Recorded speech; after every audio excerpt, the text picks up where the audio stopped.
Our hospitals are feeling all of this. Right now, both ICU and inpatient bed capacities are at 93%. More than 5,000 people are in the hospital tonight with COVID-19.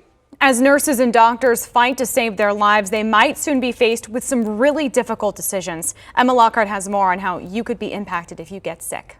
You're on the ventilator right now. It's getting better, okay?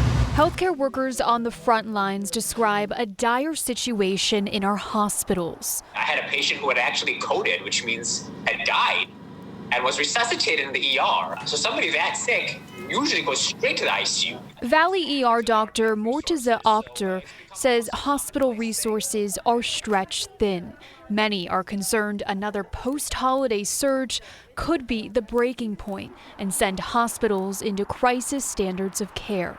When you get crisis mode, sometimes the government steps in and says, look, for these people who are very unlikely to be alive in a month, maybe we can't afford to give them that critical care bed. Healthcare workers rationing care, forced to decide who lives and who dies. It's a scenario that most nurses and doctors have never experienced. We haven't had to do crisis standards of care, at least for me, my whole career. They're doing everything to avoid it, but as hospitals flood with COVID patients, it could soon be a reality. Healthcare workers would determine how likely it is that you survive. If your prognosis isn't good, you might not get the critical care you need. You're over 90 and you have all these problems and medical illnesses and stuff like that. You're not likely to survive.